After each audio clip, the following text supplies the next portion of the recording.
Hey, what's up guys? So today we're going to be talking about The Amazing Spider-Man number 23. I will outright be talking about the comic book itself, so spoiler warning, if you haven't read it and you want to know what happens before you hear me talk about it, then probably do so right now. Otherwise, if you just want to follow along the story through my videos, then you're also welcome to do so. But without further ado, let's begin. So the story begins immediately after the previous issue. Spider-Man just got blasted through the portal, and he's panicking. He takes off his costume and buries it in the dirt, and as he's doing this, he hears sirens in the background headed to his location. But he doesn't have time to explain this to the cops, so he picks up his little goober gadget that he used to open the portal to get there, and just runs away. His legs feel wobbly, so he starts falling down as he's running. He's thinking to himself how his body's very limp and very beat up, comparing it to the feeling of fighting a god, and then he remembers Raven. This makes him remember MJ, and this gives him the little energy boost that he needs to be able to get up and continue running, even though he feels very weak. He finally manages to get to New York, and he ends up in a bus stop there, and he's thinking to himself how he couldn't steal a car because he doesn't have the knowledge on how to steal a car, but he's decent at stealing clothes, so he took the liberty of just walking into some random person's house and taking their clothes. He does say he feels guilty about it, but he's gonna worry about that later. At the moment, he's wondering all the different people that can possibly help him with the situation, and he thinks of Reed Richards. At this moment, he comes across some strangers that are just chatting, and they bring something up about spring training. Peter overhears this, and he's wondering, spring training? That started last week, the day I fought Raven at MJ's. And then he rudely pushes one of the guys aside just so he gets a good gander at the specific date on the newspaper that they're reading. And then he rushes off, and he's thinking to himself, something's not right. The two guys that were looking at the newspaper are just super pissed off, and they're yelling at him, just check your phone next time, creep. Now, before I go any further, mind you, this entire time Peter Parker's face looks completely beaten to a pulp. It looks like someone knocked a few on him pretty good. His face is all swollen up. The next moment, we're in Uptown, inside Aunt May's apartment, and she's on the phone with the insurance company, just trying to figure out whether Peter Parker's hospital bills from way back are actually gonna be covered through his insurance company. And then they're trying to slither their way out by saying technically he was on some experimental treatment, but Aunt May's like, I'll just let him know about it and let him handle it when he's fully recovered. The very next moment, Peter Parker barges in the door, just yelling, May! Aunt May's super confused and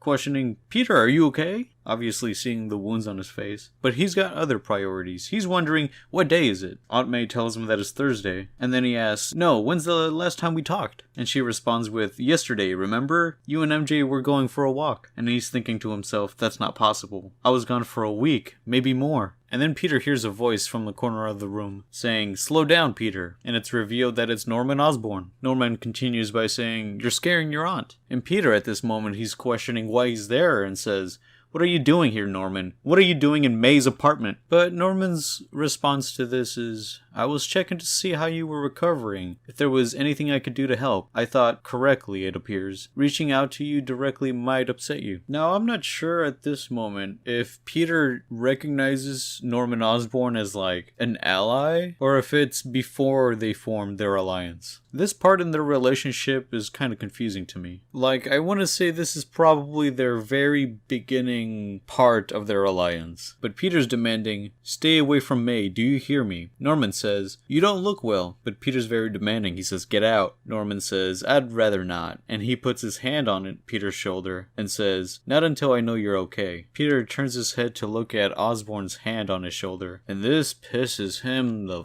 fuck off. He slams Norman Osborn through the doorway outside into the hallway where, it connects with all the other apartments. And he has Norman up against the wall and tells him, I don't need your kind of help, Norman. Stay away from me, stay away from May. I don't have time for your games. Norman's starting to reassure him that he's not up to anything sinister when he notices the little device that's inside of his chest pocket. And he questions, what is that? Before anything else happens, though, Aunt May walks out and tells Peter, stop it right now. This isn't you. And so Peter starts to slowly realize and apologizes to Aunt May and says, I'm sorry, and just runs out of there. Probably some crazy erratic behavior, but if this is the first time they're interacting before they form their homie bond, I can kind of see this happening here. But like I said, Peter runs off, he doesn't have time for this, and he's thinking to himself, he was in another world for a week, came back hours later. If time moves differently there, MJ could be, and he doesn't want to think about it and just continues telling himself, you can't stop moving, Peter. So he decides to head over to his apartment to start packing a backpack full of different materials and a new costume. When at this moment he gets confronted by his friend Randy, and Randy says, dude, you can't walk in looking like that and act like nothing's wrong. But Peter claims, Randy, I never said nothing's wrong, as he continues packing his things. He makes his trip over across town to the Baxter building, and he's climbing up the wall, and he's thinking to himself, he's got to get to Reed, and he's got no time. And because he's climbing on the side of the building, he gets captured in the Fantastic Four trap, only to be questioned by the Human Torch and the Thing. As they're interrogating Peter, they just can't keep up with what he's trying to explain to them, and the Human Torch lets it be known to him and says, dude, you gotta slow down, as the Thing's just standing there looking at the little goober device that Peter had. But Peter's trying not to repeat himself in order to not waste any more time. But he says, that's exactly what I'm telling you. I can't. An evil mathematician transported me and Mary Jane to another universe. I was going to use that device to send MJ here for help, but a god showed up to sacrifice me as part of some world-ending ritual. Before I could stop her, Mary Jane sent me home instead. Torch is trying to clarify here and questions, to save that world or this world? Peter responds with, I think both? And the Thing questions, so what do you need from us? And Peter says, you can let me out of these restraints for starters. They apologize and let him loose. At this point, the computer just considers Spider-Man as a friendly and just no longer will attack him. Peter asks them, where's Reed? I need to get that thing working again, referring to the goober that the Thing's holding. The Torch says, Reed and Sue are on Tarnax. Skrulls are having trouble with their atmosphere or something. So Peter grabs the goober and starts walking to the lab and says, then I need his lab. And the Torch starts trying to stop him and says, oh, actually we're not supposed to let you go in there. And the Thing says, not until Cap gets here. Spider-Man turns around and questions, what did you say? And I think the Torch realized that they overstepped in the amount of information that was allowed to give to Spider-Man, because the Torch looks over at the Thing and he's like, Ben, well, what the heck? But Ben says, what? We're all friends here. But Peter's short on time. He's getting to the point and says, what does Cap want with me? So this is where they unload why they're a little bit concerned here. And the Torch says, come on, Peter, there were 2 massive explosions in Pennsylvania, extra-dimensional origins. Feds found a Spider-Man costume. No one is saying you did anything, but we have to clear some things up before we let you loose in Reed's lab. Peter's wondering, what kind of things? The Torch continues, run some tests. Make sure you're who you say you are. Our Spider-Man. Shouldn't take long. Peter's wondering, and what if I don't want to wait? Ben Grimm says, we're supposed to make you. Peter fully puts on his mask and says, I appreciate the honesty, and immediately jumps out of the building.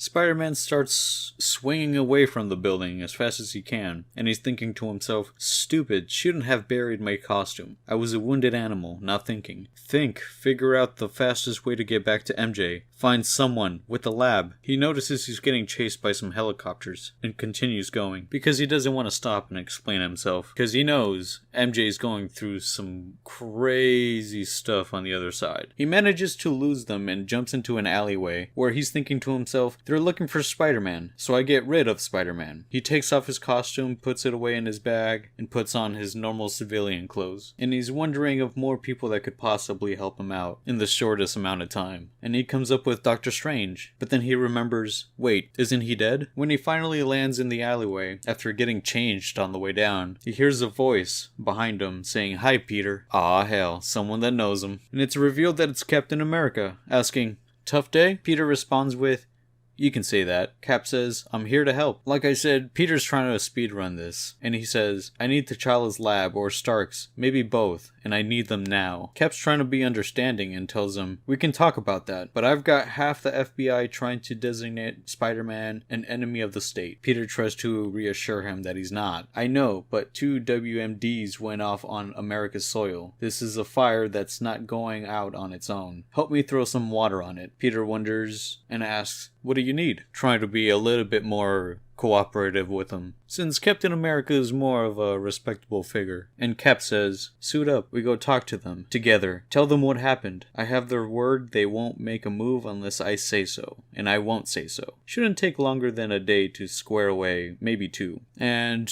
of course, this is something Peter doesn't like to hear, the time-consuming part, and says, "That's disappointing." So immediately, Peter just sucker punches Captain America. The Cap is continuously trying to be sympathetic to him and says, "I know that look, Peter. You're a soldier, going through it. Let me help you." But Peter's trying to make a statement here and says, "I don't have time." He grabs Captain America's shield and slams it into his face and makes his quick getaway. Cap does grab his shield and says, "Clearly, I underestimated your frustration." Peeks out from hiding under the shield and questions Peter, realizing that he just left. Peter continues wandering through the city in his civilian clothes, through a crowd of people, wondering, Cap was just trying to help, and doesn't matter, tune it out. Think, Cap knows I'm Peter Parker. I may be out of places to hide. No. That's not true. We see him landing on a high-rise building on a random window, and he breaks it to go through it, and he stands there, sort of in shame, but he's kind of out of options. A voice out of frame says, "This can't possibly be good." And Peter says, "Don't talk, listen. You said you wanted to help me? Help me." And this is where we get revealed none other than Norman Osborn in his lab. Peter's completely out of options and seeking help from one of his enemies. And that's how the story ends.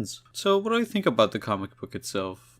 Well, I definitely enjoyed this one, mostly because it did a lot of world building. Like, we get to know more of Norman Osborn and his deal and all this. This issue definitely established Peter as someone that's not a very quick thinker, because the man, he said he buried his costume because he felt like a wounded animal. He didn't know what to think. And that's how the authorities ended up coming across this Spider-Man costume, creating this huge red alert, summoning like the Fantastic Four and Captain America. I also liked the little inclusion of Randy being all concerned over Peter, seeing him walk in, totally beat up, completely disregarding for him and, his overall well-being and just being concerned for Peter. That was a pretty neat touch on that. And we also get that first interaction with Peter and Aunt May where he just barges in and just doesn't have time and is really disregarding of Aunt May, but,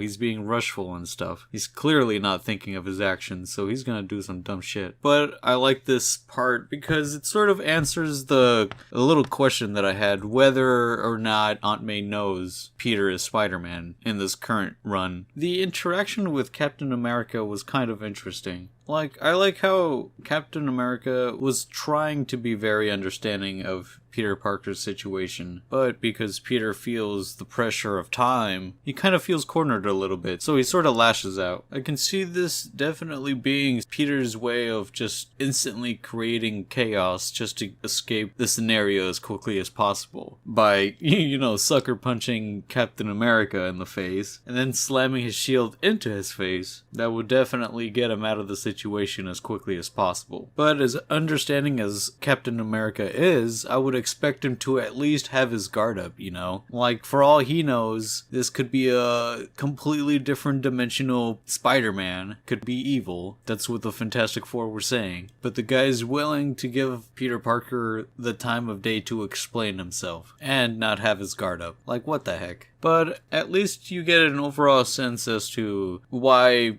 Peter Parker acts the way he does. He's very rushful because he's very impatient. He also just doesn't think under pressure. But that's the Spider-Man that we have. But I did enjoy it. And anyways, I appreciate you guys listening to me talk about the comic book. And if you want to hear more, then make sure to like and subscribe. And I'll see you guys next time. Peace.